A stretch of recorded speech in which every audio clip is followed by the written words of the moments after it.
और भाई आपको दिखाते हैं आज तक एक्सक्लूसिव बातचीत में अखिलेश यादव ने स्किल सेंसस, योगी आदित्यनाथ और मायावती से गठबंधन को लेकर क्या कहा। उत्तर प्रदेश के जो मुख्यमंत्री हैं वो समाजवादी पार्टी को लेकर लगातार स्टेटमेंट्स दे रहे हैं। उनका एक स्टेटमेंट था कि जो लाल टोपी है, कलर तो उसका लाल है लेकिन कारनामे ब्लैक है। लाल रंग जो है वो मित्रता का रंग है, वो मेल मिलाप का रंग है। हमारे शादियों के जब कार्यक्रम होते हैं तो शादी का जो जोड़ा बनता है वो लाल रंग में ही बनता है। माँ दुर्गा का रंग है, पूजा में जाने कितना इस्तेमाल होता है। और अगर वो बात छोड़ दें तो जो लाल रंग है वो इमोशन का है। खुश होंगे आप तो आपके चेहरे पे वो रंग दिखाई देगा, दुखी होंगे तो आपके चेहरे पे वो रंग दिखाई देगा। हमारे मुख्यमंत्री जी हार का सदमा सहन नहीं कर पा रहे हैं और जब से हारे हैं वो, तब से उनके स्टेटमेंट देख लीजिए आप। कभी उन्हें बांग्लादेश की चिंता हो जाती है। मुझे कोई ये बता दे, कोई मुझे ये समझा दे कि एक प्रदेश के मुख्यमंत्री को बांग्लादेश की चिंता क्यों है। उनके दिल्ली में प्रधानमंत्री हैं, अगर उनको किसी बात को लेकर के शिकायत है या कहीं विदेश नीति हमारी असफल है तो वो प्रधानमंत्री जी को बता सकते हैं, विदेश मंत्री को बता सकते हैं। आप सड़कों पे तमाशा कराना चाहते हैं आप, तो विदेश नीति पे आपको क्या बोलना है, कौन बोल सकता है, इसके लिए प्रधानमंत्री जी हैं जिम्मेदार, मुख्यमंत्री जिम्मेदार नहीं है। तो ये क्यों सीमाओं को लांघ रहे हैं। जो सरकार जात और धर्म के नाम पर अधिकारियों को चुनाव के लिए हटा सकते हैं, तो क्या वो जात और धर्म के नाम पर झूठे मुकदमे नहीं लगाएंगे उन पर। और फिर लाल रंग से उन्हें नाराजगी इसलिए है, हम हमेशा सावधान कर रहे हैं उनको, गलत काम करने के लिए सावधान हो जाइए। आपकी सरकार में भ्रष्टाचार चल रहा है, आपके अधिकारी बेईमानी कर रहे हैं, आपके मंत्रियों पे आरोप है और आपका मंत्री आपको क्या कह रहा है। वो तो वीडियो वायरल है, ऑडियो वायरल है कि आपका खुद पार्टी का नेता आपके बारे में क्या विचार रखता है। आपके डिप्टी सीएम आपकी नहीं मानते, डिप्टी सीएम आपके कैबिनेट में नहीं आते। आप उत्तर प्रदेश के विकास के लिए जो फैसले लेने थे वो कुछ नहीं ले पाए। मुझे लगा कि ये देश के सड़क मंत्री, परिवहन मंत्री से मिले जाकर के शायद उत्तर प्रदेश को कोई नए एक्सप्रेस में मिल जाएगा। क्या मिला आपको।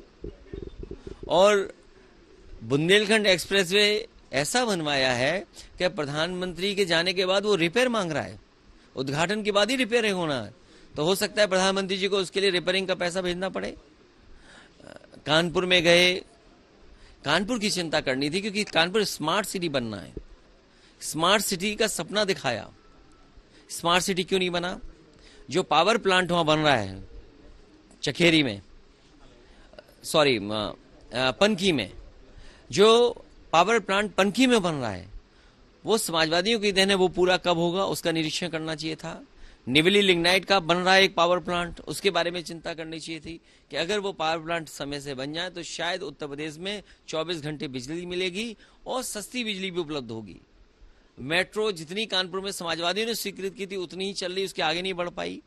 इसकी चिंता करनी थी। उससे ज्यादा चिंता उन्हें इस बात की करनी चाहिए थी कि जिस गंगा के किनारे जाकर के उन्होंने सेल्फी खींची थी वहां उन्हें दोबारा जाना चाहिए था और कम से कम उसका घूंट लेकर के थोड़ा सा पी करके दिखाते कि हाँ वो माँ गंगा का जल उन्होंने निर्मल और अविरल कर दिया है। और यकीन करता हूं मैं, जिस जगह मुख्यमंत्री जी ने सेल्फी ली, अगर वहां गंगा जल लेकर के और थोड़ा भी चख लेंगे तो उन्हें डॉक्टर बुला करके अपने पेट के इलाज कराना पड़ेगा उन्हें।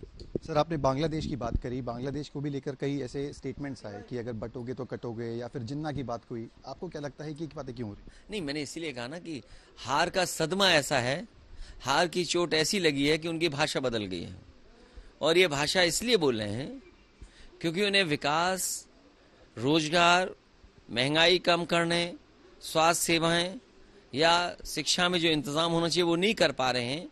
और जब आपके पास कोई विजन नहीं है, कोई नया विकास की योजना बताने को नहीं है, तो आप फ्रस्ट्रेट हो रहे हैं। आप अपने डिप्टी सीएम से फ्रस्ट्रेटेड हैं, आप दिल्ली वालों से फ्रस्ट्रेटेड हैं, आप अधिकारियों से काम नहीं ले पा रहे इसलिए फ्रस्ट्रेटेड हैं। आप पता करिए, पूरे के पूरे सचिवालय के अधिकारी जानते हैं कि मुख्यमंत्री का व्यवहार क्या है, कैसा है, मंत्री जानते हैं कि उनका व्यवहार कैसा है, और अगर न मानते हो तो एएनआई का कभी निकाल करके देख लेना, उनका व्यवहार कैसा लाइव था। सर, बात करते हैं कास्ट सेंसस की। आप लगातार इसका मुद्दा उठाते रहे हैं। टीडीपी ने आज कहीं ना कहीं बोला है कि ये स्किल सेंसस होना चाहिए, हम इसको लागू भी करेंगे। तो कास्ट सेंसस या स्किल सेंसस, आपको क्या लगता है बीजेपी किसको चूज करेगी? देखिए, बीजेपी होशियारी न करे, और वो लोग जो कास्ट सेंसस पे होशियारी कर रहे हैं उन्हें होशियारी नहीं करनी चाहिए। Caste census means caste census कि जातियों की गिनती हो और गिनती के आधार पर सबका हक और सम्मान सबको मिले। ये कोई मांग हमारी अकेली नहीं है, पूरे पीडीआई परिवार की मांग है। तो जो स्टैंड पहले दिन लिया समाजवादियों ने, और मुझे याद है लोकसभा के अंदर नेताजी थे, शरद यादव जी थे, आदरणीय लालू प्रसाद यादव जी थे, और दक्षिण भारत के सभी नेता हैं जिन्होंने एक समय लोकसभा में खड़े होकर के कास्ट सेंसस की मांग की थी। और उस जमाने से लेकर के आज तक हम लोग मांग करते आए हैं और कास्ट सेंसस की मांग करते रहेंगे, क्योंकि जात के आधार पर ही आप न्याय दे सकते हैं।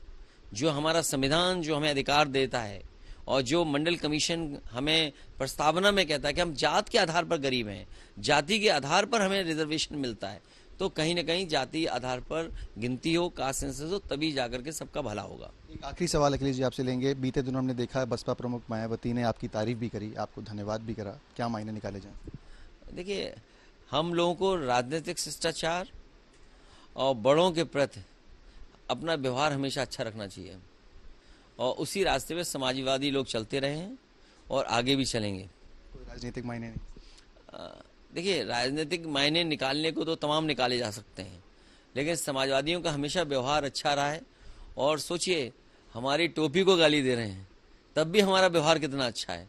हम तो कम से कम हमारे बाल हैं पूरे सही सलामत हैं, हम तो कैप लगा रहे हैं तो सही दिख रहे हैं। जिनके बाल नहीं है उन्हें भी टोपी लगानी चाहिए।